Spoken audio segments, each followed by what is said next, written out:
around 30 people are set to be conferred with the national orders at a ceremony in Pretoria today. These are the highest awards bestowed on South Africans and foreign nationals for their meaningful contributions to society.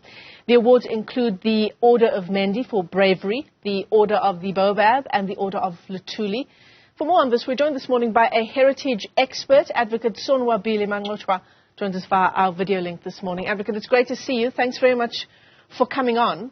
So I suppose the question, becomes, where do these national orders fit in, and how meaningful are they on the day after Freedom Day 2023?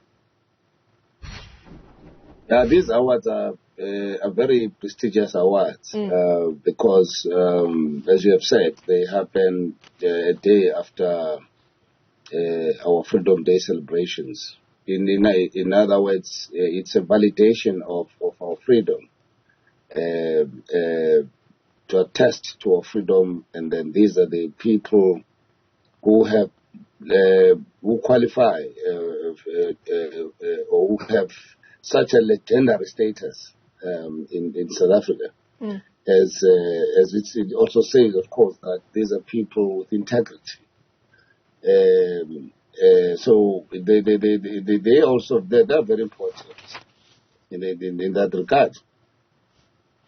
You talk about the fact that these are people with integrity, and perhaps in the current framework we find ourselves in, it is important to just take a moment and to say these are the outstanding, and it's international people as well that qualify for these awards, but when they are South Africans, to say these are the outstanding South Africans who have made this kind of difference to our country.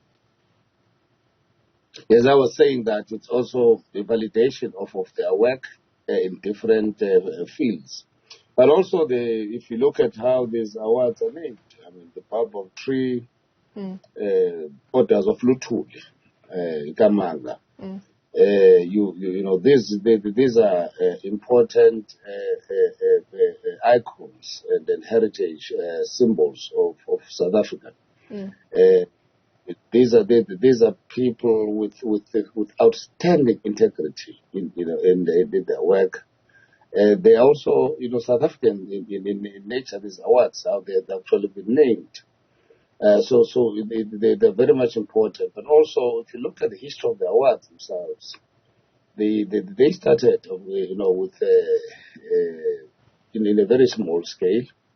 But as the years pass, they've grown in stature, and then people are very much aware now about so the level of consciousness about these prestigious awards, and also that fact that they're done by the heads of state. We've seen so many awards. So the dignity of these awards has much more been and enhanced as the years the pass.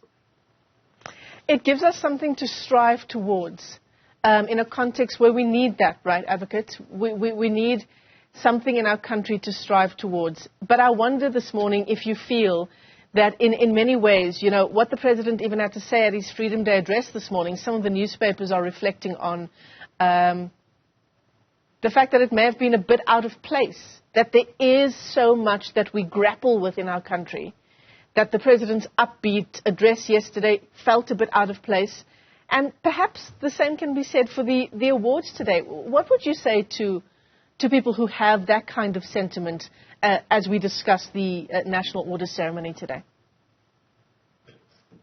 I think throughout Africa, South Africa being, of course, the last country on the continent to get this freedom. There are celebrations of freedom, and of course, the President was saying that this Freedom Day celebrations happens at a time when the country is grappling with socio-economic challenges like unemployment, inequality, and poverty. But course, be that as it may, it's also important to mark that the statement that this freedom was not free. Hence the people who contributed with their lives for freedom. So anyone who actually walks through and receive these awards, it's something so important.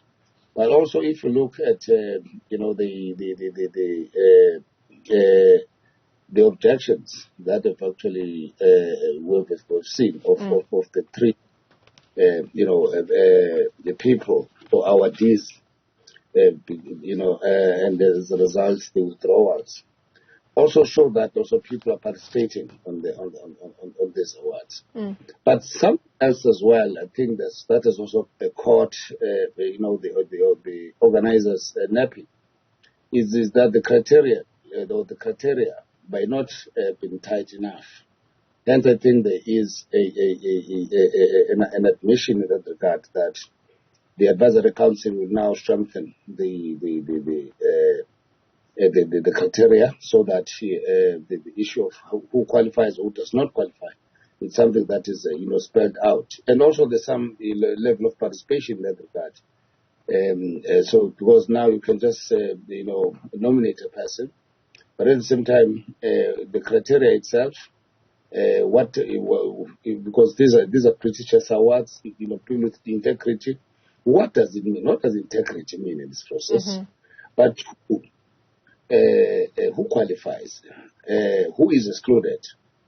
But also, what is also important to defend that integrity, to say that what are the rights of those people who have been nominated or whose the names have been raised. If someone, let's say, objects, are you given an opportunity in line with the Audi Altarem Patem rule, which means listen to both sides? What if someone just walks up and say, I'm against Mancotywa for reasons ABCD? Will you simply withdraw that person because there's an objection? How do you validate that objection and so forth? So I'm happy that the advisory council has decided now, in view of these objections from the three gentlemen, that they are now going to strengthen the rules and send them there to the public, so that once you defend the integrity of the awards, but also protect the integrity of the people. In cases the objections are made, because so that if so-and-so is excluded, it is because of reasons A, B, C, D. How valid are those reasons? But otherwise, these awards are growing. The Advisory Council on National Orders is what you're referring to there. And you're absolutely right. It needs to be stringent if we are to protect the integrity of the national orders. Springbok captain Siya Kolisi is receiving national orders today. Banyana Banyana coach Desiree Ellis as well. Mfundi Vundla and musician Tracy Chapman. Let me ask you this, Advocate Mancotywa, as we end of our interview this morning. Is there anyone for you that is a standout person that, when you think this is someone who deserves national orders? I think the people who have been nominated, indeed, they deserve to be celebrated. They have. These are people with outstanding contribution. But also, it's also important to encourage the youth, to work hard, to be valid. It's not something just small to walk there and to be acknowledged by the president, by the head of state,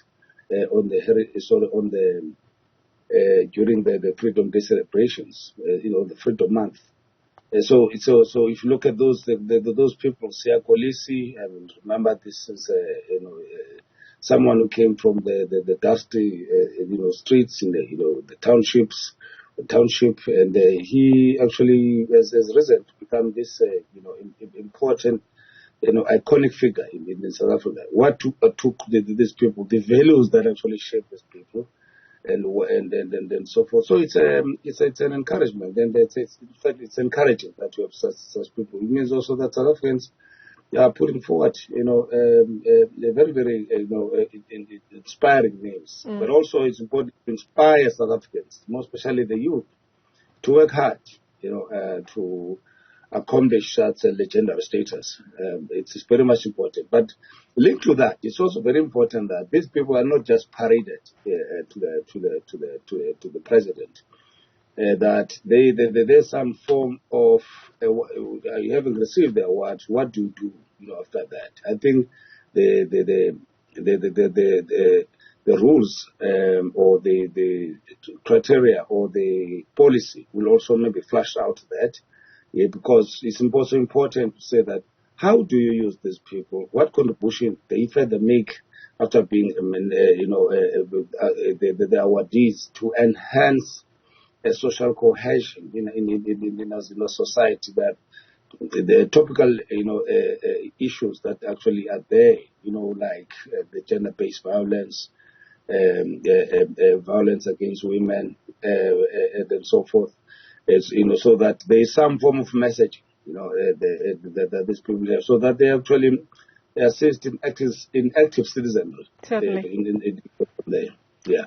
Advocate Sonwabile Mancotywa, let me thank you for your time this morning. Thanks for weighing in. Around 30 people said to be conferred these national orders at a ceremony in Pretoria today. Advocate, thanks very much indeed.